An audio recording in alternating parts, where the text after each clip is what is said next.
Des trompes d'eau s'abattaient sur la métropole, noyant les lumières de la ville sous un voile gris et incessant. Pourtant, au sommet de la vertigineuse tour céleste, Antoine de Valois trônait seul, dans son immense bureau panoramique. Il était l'homme le plus fortuné de la capitale, un titan de la finance. Mais son cœur demeurait aussi froid et impénétrable que le marbre. Chaque jour, des femmes d'une élégance rare défilaient dans ses bureaux, espérant conquérir ce célibataire endurci. Mais Antoine opposait toujours le même refus glacial. « Non, je n'ai besoin de personne. » Il répétait inlassablement à son majordome, Henri, qui lui apportait son café noir chaque matin. « L'amour n'est qu'une mascarade, inventée pour s'emparer de mon patrimoine. » Pourtant, malgré l'opulence et le pouvoir, un vide immense et mélancolique habitait Antoine. Une solitude que tout l'or du monde ne parvenait pas à combler. Ce soir-là, sous le déluge, la berline de luxe d'Antoine tomba en panne sèche, au cœur d'un quartier populaire, loin des beaux arrondissements. Furieux, trempé jusqu'aux os, il erra dans les ruelles sombres et pavées, jusqu'à apercevoir une lueur chaleureuse émanant d'une vitrine modeste. L'enseigne aux lettres effacées indiquait « Chez Marie ». À l'intérieur, une jeune femme aux yeux doux nettoyait les tables. Elle se nommait Marie, et elle cumulait 3 emplois précaires pour payer les traitements coûteux de sa mère malade. Les vêtements de Marie étaient usés, mais son sourire rayonnait comme un soleil d'été. Elle leva les yeux lorsqu'Antoine franchit le seuil, son costume de grand couturier dégoulinant de pluie. « Vous semblez gelé, » dit-elle d'une voix douce. « Asseyez-vous, je vais vous préparer un velouté chaud. » Antoine n'était pas habitué à une telle bienveillance de la part d'inconnus, surtout venant de ceux qui ne possédaient rien et n'attendaient rien de lui. Marie lui servit le meilleur potage qu'il ait jamais goûté, sans jamais s'enquérir de son nom ni de sa fortune. Elle fredonnait simplement une mélodie joyeuse en s'activant derrière le comptoir. Antoine l'observait évoluer dans ce petit bistrot, et pour la première fois depuis des années, il sentit une braise se ranimer dans son cœur gelé. « Pourquoi êtes-vous si attentionné avec moi ?» demanda Antoine confus. « Vous ne savez même pas qui je suis ?» Marie éclata d'un rire cristallin, pareil à des clochettes. « Tout le monde a besoin de gentillesse, » répondit-elle. « Riche ou pauvre, nous sommes tous des âmes en quête de bonheur. » Ces mots simples frappèrent Antoine comme la foudre, le forçant à contempler le vide de son existence. Lorsque le service de Marie se termina à minuit, Antoine proposa de la raccompagner à travers les rues peu sûres du quartier. Marie vivait dans un minuscule studio, situé au-dessus d'une vieille boulangerie artisanale. Elle l'invita à monter boire une tisane, ignorant totalement qu'elle ouvrait sa porte à l'homme le plus puissant de la ville, celui que tous redoutaient. Cette nuit-là, une alchimie inattendue et magique opéra entre eux. Pour la première fois de sa vie, Antoine ressentit un amour véritable, tandis que Marie, elle, ne voyait en lui qu'une âme solitaire en quête de chaleur. À l'aube, Antoine s'éclipsa discrètement, persuadé que cette parenthèse resterait unique. Il retourna à son monde de glace, d'argent et de pouvoir. Mais Marie avait éveillé en lui quelque chose de profond, qu'il ne parvenait pas encore à comprendre. 3 mois plus tard, Marie fit une découverte qui allait bouleverser leur destin à jamais. Elle n'attendait pas un enfant, mais 3. Et elle n'avait aucun moyen de retrouver l'homme mystérieux qui s'était volatilisé comme une ombre au petit matin. Assise dans le cabinet du médecin, Marie fixait l'écran de l'échographie. Ses mains tremblaient alors qu'elle comptait. Un petit battement de cœur, puis 2, puis 3. Le médecin sourit avec bienveillance. « Félicitations, mademoiselle. Vous attendez des triplés. » Le monde de Marie se mit à tourner comme une toupie folle. Elle rentra chez elle en état de choc, fendant la foule des rues animées comme si elle marchait sous l'eau. 3 vies grandissaient en elle, mais elle n'avait ni argent, ni mari, et aucune piste pour retrouver le père. « Comment vais-je prendre soin de 3 bébés ?» murmura-t-elle pour elle-même. Elle travaillait au bistrot, nettoyait des bureaux la nuit et aidait chez le fleuriste le week-end. Mais même 3 salaires suffisaient à peine à payer les médicaments cardiaques de sa mère. La mère de Marie, Sophie, l'attendait à la maison avec du thé et un regard inquiet. Sophie n'avait que 50 ans, mais son cœur malade lui donnait l'apparence d'une femme bien plus âgée. Elle aimait sa fille plus que tout au monde, mais sa santé l'empêchait de travailler. « Maman, j'ai une nouvelle, » dit Marie, la voix se brisant comme du verre. Avant même qu'elle puisse continuer, des larmes coulèrent sur ses joues. Sophie serra sa fille contre elle, ressentant sa détresse sans en connaître la cause. « Je vais avoir 3 bébés, » chuchota finalement Marie. Le visage de Sophie devint blanc comme neige, avant de s'emplir d'un mélange d'amour et d'angoisse. « Qui est le père ?» demanda Sophie avec douceur. Marie secoua la tête, se remémorant l'homme mystérieux qui l'avait aimée le temps d'une nuit parfaite avant de disparaître. « Je ne sais pas, » avoua Marie. « Je ne connais même pas son vrai nom. » Ce que Marie ignorait, c'est qu'à l'autre bout de la ville, Antoine de Valois pensait à elle chaque jour. Dans sa tour de verre, il ne parvenait plus ni à manger, ni à dormir. Il revoyait sans cesse les yeux bienveillants de Marie et entendait sa voix douce, mais son orgueil et sa peur l'empêchaient de retourner la chercher. Chaque matin, Henri lui apportait les journaux, mais Antoine se contentait de fixer l'horizon en direction des quartiers populaires. « Monsieur, vous semblez souffrant, » s'inquiéta Henri. « Peut-être devriez-vous consulter un médecin. » Antoine secoua la tête, ignorant que la femme qu'il ne pouvait oublier portait ses enfants. Cet après-midi-là, un promoteur immobilier nommé Renaud entra dans le bureau d'Antoine. Renaud possédait de nombreux immeubles dans le quartier de Marie, mais c'était un homme cruel et avide. Il projetait de raser le voisinage pour y construire des boutiques de luxe. « J'ai besoin de vos fonds pour racheter tous les vieux bâtiments, » expliqua Renaud avec un sourire carnassier.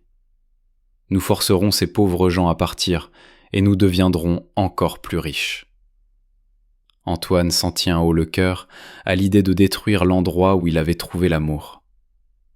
Il était sur le point d'accepter par habitude du profit, mais une voix intérieure l'arrêta. Il repensa au petit bistrot de Marie et à ses mains douces servant la soupe aux affamés. Le plan de Renaud anéantirait tout ce qu'il y avait de beau dans ce quartier. « Je ne vous aiderai pas, » déclara soudainement Antoine, se surprenant lui-même. Le visage de Renaud rougit de colère, et ses yeux se plissèrent dangereusement. « Vous le regretterez, » siffla Renaud comme un serpent. « Je connais tous vos secrets, Antoine de Valois. » Mais ce que Renaud ignorait, c'est que le plus grand secret d'Antoine ne concernait pas l'argent. Il s'agissait d'une nuit d'amour qui avait engendré 3 petites vies. Alors que Renaud quittait le bureau en claquant la porte, Antoine sentit quelque chose changer dans son cœur. Pour la première fois de sa vie, il avait choisi l'humanité plutôt que l'or. Il ne se doutait pas que cette décision allait bientôt le confronter à la plus grande surprise de son existence. Mais il ne se doutait pas que cette décision allait bientôt le confronter à la plus grande surprise de son existence. 6 mois s'écoulèrent, s'envolant telles des feuilles mortes emportées par le vent d'automne. Le ventre de Marie s'arrondissait, lourd de 3 vies, rendant son quotidien de plus en plus éprouvant. Le travail au bistrot lui était devenu impossible, les vertiges la saisissant dès qu'elle restait trop longtemps debout. Pourtant, elle continuait de nettoyer des bureaux la nuit, à l'abri des regards, cachant ses larmes dans l'obscurité des couloirs vides. Renaud, l'homme d'affaires sans scrupules, rageait devant le refus d'Antoine de s'associer à lui. Déterminé à s'emparer du quartier populaire par tous les moyens, il avait engagé des hommes pour épier les moindres faits et gestes du milliardaire, tout en gardant un œil avide sur les vieux immeubles qu'il convoitait. Un soir glacial, l'un des espions de Renaud suivit Marie sur le chemin du travail. Il remarqua sa silhouette alourdie et prit plusieurs clichés à la dérobée. Il ignorait alors que ces images allaient déclencher une tempête. « Patron, j'ai trouvé quelque chose d'intéressant », annonça l'espion à Renaud le lendemain matin. Il étala sur le bureau en acajou des photos de Marie, le visage tiré, le ventre proéminent. « Cette fille habite dans l'îlot que vous voulez racheter. Elle est enceinte et sans mari. » Renaud sourit, tel un loup découvrant une proie blessée. « Parfait, » jubila-t-il, l'œil brillant de malice. Une fille pauvre avec des enfants aura désespérément besoin d'argent. Je rachèterai son immeuble pour une bouchée de pain, et elle n'aura d'autre choix que de partir. Ce que Renaud ignorait, c'est que Marie portait les enfants de l'homme le plus puissant de la ville. Pendant ce temps, l'état de Sophie, la mère de Marie, se dégradait de jour en jour. Les traitements coûtaient bien plus que ce que Marie parvenait à gagner. Mais Sophie tentait de dissimuler sa souffrance pour épargner sa fille. « Maman, je t'en prie, repose-toi », implora Marie en voyant le teint grisâtre de sa mère. « Les bébés et moi, nous avons besoin que tu guérisses. » Sophie lui adressa un sourire faible et serra sa main. « Je vais bien, ma chérie, » mentit-elle doucement. « Je suis juste fatiguée par le ménage. » Mais Marie voyait bien que la vie titait peu à peu le corps de sa mère, et les bébés en elle donnaient des coups vigoureux, comme s'ils pressentaient le danger qui menaçait leur grand-mère.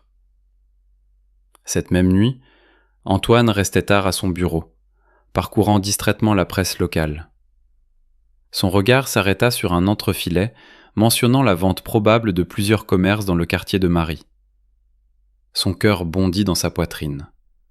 L'article précisait que le bistrot risquait la fermeture. Saisissant son manteau, Antoine fonça vers le quartier populaire, pour la première fois depuis cette nuit magique. À son arrivée, la vitrine de chez Marie était plongée dans l'obscurité. Un panneau « À vendre » pendait tristement à la porte. « Où est Marie ?» demanda Antoine au vieux boulanger voisin qui fermait sa boutique. Le vieil homme secoua la tête, l'air soucieux. Elle travaille de nuit désormais. Sa maman est très malade, et avec les petits qui arrivent...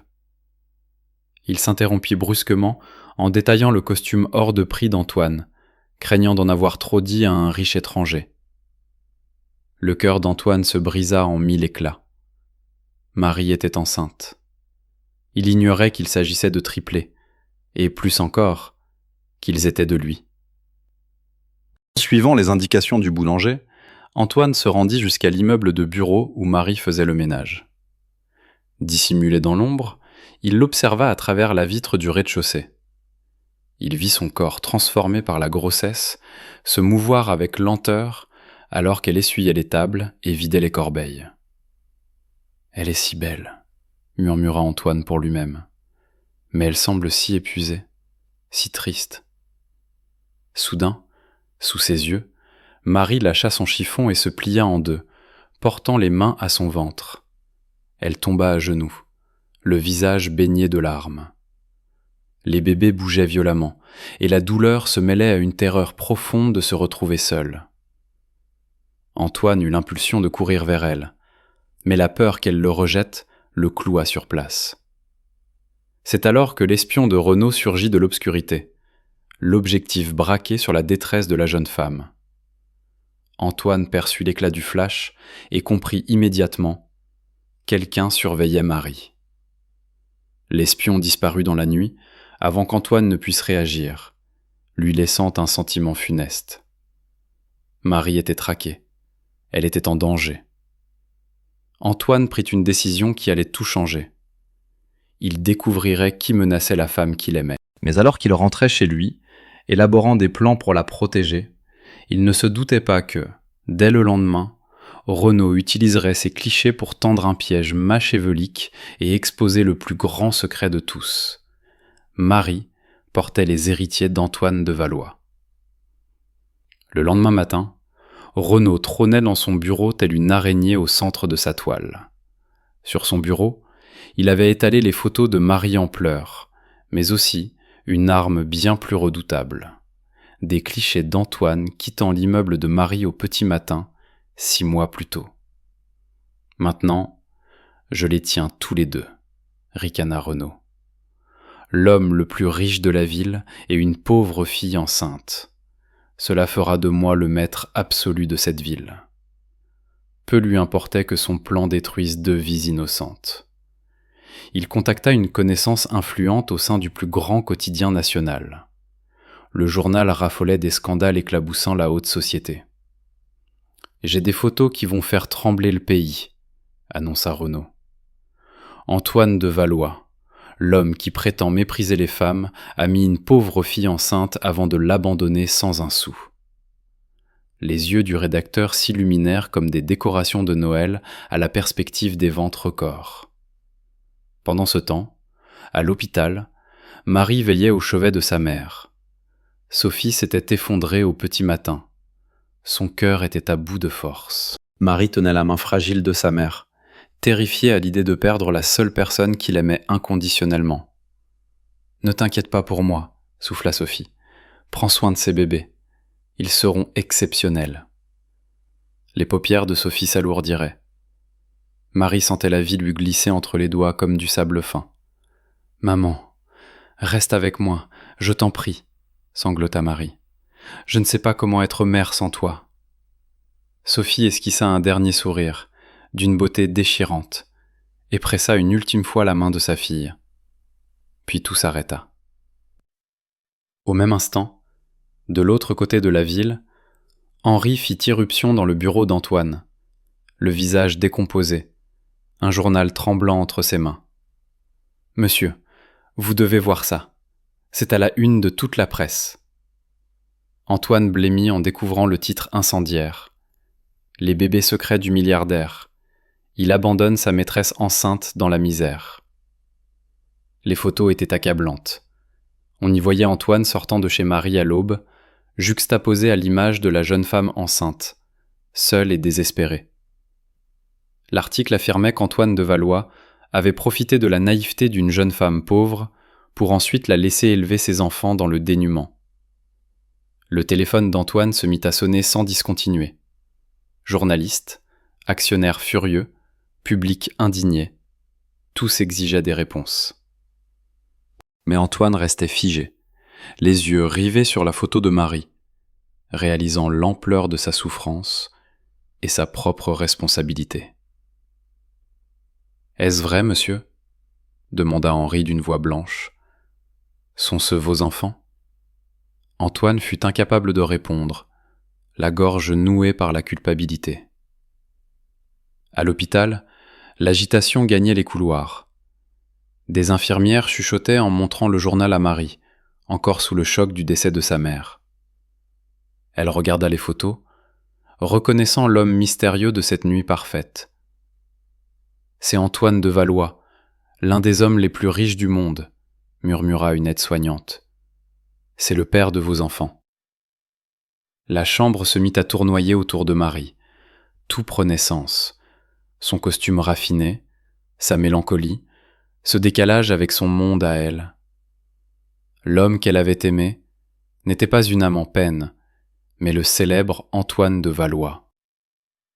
Il savait qui il était, pleura Marie, le cœur en miettes. Il savait que j'étais pauvre, et il s'est servi de moi pour une nuit de distraction. Le pire était qu'elle venait de perdre sa mère. Elle se retrouvait désormais seule au monde, avec 3 enfants à naître et un secret intime jeté en pâture au public. Devant l'hôpital, une meute de journalistes s'était massée. Ils voulaient des interviews, des images, du sensationnel. Antoine vit les images du siège de l'hôpital à la télévision. Il sauta dans sa voiture, brûlant tous les feux. Mais à son arrivée, la sécurité lui barra l'accès. « Marie !» hurla Antoine depuis le parking. « Laissez-moi lui expliquer. » Mais Marie était à l'étage, tenant la main froide de sa mère, pleurant celle qui ne connaîtrait jamais ses arrière-petits-enfants. Alors que le soleil se couchait sur cette journée maudite, Marie prit une décision radicale. Elle disparaîtrait. Elle quitterait la ville pour toujours, emmenant avec elle les enfants d'Antoine de Valois, là où il ne pourrait jamais les trouver. 3 jours après l'éclatement du scandale, Marie s'évapora. Elle quitta l'hôpital au milieu de la nuit, sans laisser de traces. Antoine engagea les meilleurs détectives du pays, mais Marie restait introuvable. Elle pourrait être n'importe où, avoua Henri, à un Antoine qui n'avait pas dormi depuis des semaines. Peut-être a-t-elle quitté le pays. Mais le cœur d'Antoine sonnait creux. Il savait qu'elle était seule, effrayée, quelque part dans ce vaste monde froid. Elle pourrait être à l'étranger, ou cachée dans une autre ville, soupira Henri, face à un Antoine qui semblait ne pas avoir fermé l'œil depuis des semaines. Le cœur d'Antoine résonnait dans le vide. Il offrit une récompense d'1 million d'euros à quiconque retrouverait Marie. Mais les semaines s'étiraient sans la moindre nouvelle. Chaque jour ressemblait à une année de supplice. Antoine, incapable de manger ou de travailler, était hanté par l'image de Marie portant ses 3 enfants, seule et sans aide. Loin de là, Marie s'était réfugiée dans un hameau perdu au cœur des Alpes. Elle vivait dans un modeste chalet, isolé, sans téléphone ni télévision, à l'abri des journalistes qui la traquaient encore. Son ventre s'arrondissait de jour en jour, et les coups des bébés se faisaient plus vigoureux. Elle leur parlait doucement, leur racontant des histoires sur leur grand-mère Sophie. Mais elle ne mentionnait jamais leur père, celui qui lui avait brisé le cœur. « Votre papa est un homme riche qui ne veut pas de nous », chuchotait-elle en caressant son ventre. « Mais nous nous en sortirons. Nous nous avons les uns les autres. » Pourtant, au fond d'elle-même, Marie était terrifiée à l'idée d'accoucher de 3 enfants sans médecin, perdus au milieu de nulle part. À la capitale, Renaud célébrait déjà sa victoire. Il avait ruiné la réputation d'Antoine et fait fuir Marie. Désormais, il pourrait racheter tout le quartier populaire pour une bouchée de pain. Antoine de Valois est fini, fanfaronna Renaud devant ses associés dans un restaurant étoilé. Plus personne ne fera affaire avec lui. Bientôt, je serai le maître incontesté de cette ville. Mais Renaud ignorait que son arrogance allait bientôt se retourner contre lui de la manière la plus brutale. Ce soir-là, Antoine était assis dans son bureau, lisant le courrier venu du monde entier. Certains l'insultaient, mais d'autres comprenaient que l'amour pouvait frapper n'importe qui. Une lettre, cependant, se distinguait des autres. Elle provenait de Madeleine, une vieille amie de Sophie qui avait travaillé au bistrot. Madeleine aimait Marie comme sa propre fille, et sa colère transparaissait dans chaque mot écrit à l'encre bleue. « Vous, les gens riches, vous pensez pouvoir jouer avec les cœurs des jeunes filles pauvres et les jeter ensuite ? Marie est l'âme la plus pure que je connaisse. Elle vous a tout donné, et vous l'avez brisée. » Mais à la fin de la lettre, Madeleine avait ajouté quelques lignes qui firent cesser de battre le cœur d'Antoine. « Si vous l'aimez vraiment, prouvez-le. Arrêtez de la chercher avec vos détectives et votre argent. Venez la trouver vous-même, seule, avec rien d'autre que votre amour. » En bas de la page, une adresse était griffonnée.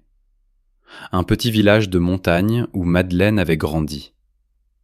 Antoine relut la lettre 10 fois. C'était un indice, mais aussi un défi. Choisir entre sa fortune et son cœur. « Henri, annulez tous les détectives », ordonna soudain Antoine. « Préparez-moi un petit sac avec des vêtements simples. Je pars la chercher moi-même. » Henri parut confus et inquiet. « Monsieur, vous n'avez jamais voyagé sans garde du corps ni chauffeur.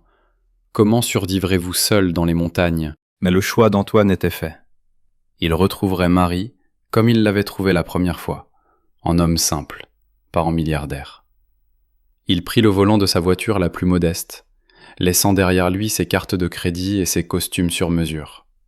Dans sa poche, il n'avait que quelques billets et la coupure de journal avec la photo de Marie. Alors qu'Antoine s'engageait sur les routes sinueuses de montagne, Marie, dans son chalet, ressentit les premières douleurs de l'enfantement. Les bébés arrivaient, et elle était totalement seule. L'hôpital le plus proche était à des heures de route, et la tempête de neige commençait à souffler au dehors. « S'il vous plaît, pas maintenant », supplia Marie, les larmes aux yeux. « Maman a besoin d'aide, il n'y a personne ici. » Mais la nature n'attendait pas. Au même moment, la voiture d'Antoine tomba en panne sur un col enneigé, écho cruel de leur première rencontre. Cette fois, il ne ressentit aucune colère. Il sortit du véhicule et commença à marcher dans la neige, guidé par son instinct vers la femme qui avait changé sa vie. Ni l'un ni l'autre ne savaient qu'ils n'étaient qu'à quelques kilomètres d'écart, et que cette nuit déciderait si l'amour pouvait triompher des mensonges et de l'argent. Antoine marcha des heures dans le blizzard glacial, ses souliers de ville trempés et ses mains engourdies. Mais chaque pas le rapprochait de Marie. Lorsqu'il atteignit enfin le village endormi, seule une bâtisse avait encore de la lumière, le cabinet du vieux médecin de campagne. Antoine frappa à la porte, le cœur battant à tout rompre. « Aidez-moi, je vous en prie, » dit-il au vieil homme qui ouvrit. « Je cherche une femme enceinte nommée Marie. Elle attend des triplés. » Le médecin dévisagea cet étranger aux vêtements mouillés avec suspicion. « Pourquoi vous dirais-je quoi que ce soit ? Êtes-vous un de ces journalistes qui ne la laisseront jamais en paix ?» Les yeux d'Antoine s'emplirent de larmes, et le médecin y lut une détresse authentique. « Je suis le père, » avoua Antoine d'une voix brisée. « J'ai commis des erreurs terribles, mais je l'aime plus que ma propre vie. Elle a besoin d'aide. » Avant que le médecin ne puisse répondre, un cri perça le silence de la nuit montagnarde. « Ça vient du vieux chalet sur la colline !» s'écria le docteur en saisissant sa trousse. « Quelqu'un est en danger !» Antoine courait déjà vers le son cœur lui hurlant que c'était elle. Il arriva au chalet juste au moment où Marie criait de douleur une nouvelle fois. Il enfonça la porte et la découvrit allongée sur le plancher, le visage blanc comme un linge. Elle était à bout de force, terrifiée. « Marie !» hurla Antoine en tombant à genoux près d'elle. « Je suis là, tout va bien se passer. » Malgré la douleur, Marie le regarda avec des yeux remplis de colère et de blessures. « Va-t'en, » murmura-t-elle. « C'est trop tard, tu ne m'aimes pas vraiment. » Antoine prit doucement sa main, et Marie sentit le froid glacial de sa peau. Elle comprit qu'il avait traversé la tempête pour elle. « J'ai tout abandonné pour te retrouver, » dit Antoine, des larmes ruisselant sur ses joues. « Plus d'argent, plus de voiture, plus de garde, juste moi, cherchant la femme que j'aime. » Marie était trop blessée pour lui faire confiance, mais le premier bébé s'annonçait déjà. Le vieux médecin arriva juste à temps. Il mit au monde un petit garçon aux cheveux noirs comme ceux d'Antoine, mais avec les yeux doux de Marie. Puis vint une petite fille, avec le sourire de sa mère. Enfin, le troisième, un autre garçon, poussa un cri puissant. « 3 bébés parfaits, s'émerveilla le médecin. Mais la maman est très faible. Elle doit se reposer. » Marie contemplait ses enfants, pleurant de joie et de tristesse mêlée. Antoine prit ses bébés dans ses bras pour la première fois, et les derniers fragments de glace autour de son cœur fondirent instantanément. « Marie, je suis désolé pour tout, » dit-il doucement. « J'avais peur d'aimer. Mais tu m'as appris que l'argent ne vaut rien si on n'a personne avec qui le partager. »« Comment savoir si tu ne partiras pas encore ?» demanda Marie d'une voix faible. « Comment savoir si tu ne te lasseras pas d'être le mari de la pauvre Marie ?» Antoine plongea son regard dans le sien avec une intensité nouvelle. « Parce que je ne suis plus milliardaire, » déclara-t-il, surprenant tout le monde dans la pièce. « Pendant que je te cherchais, j'ai fait don de toute ma fortune à des œuvres caritatives. J'ai seulement gardé de quoi prendre soin de toi et de nos enfants. » Marie n'en croyait pas ses oreilles. « Tu as donné des milliards ?» chuchota-t-elle, sentant son cœur commencer à pardonner.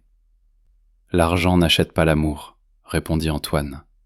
Mais l'amour, lui, apporte le bonheur. C'est toi qui m'as appris ça, dans ton petit bistrot. Marie pleurait désormais de soulagement, comprenant qu'il l'avait choisie elle, plutôt que son empire. Pendant ce temps, à la ville, Renaud se réveillait avec une nouvelle catastrophique. Antoine ayant cédé sa fortune, ses actifs n'étaient plus saisissables.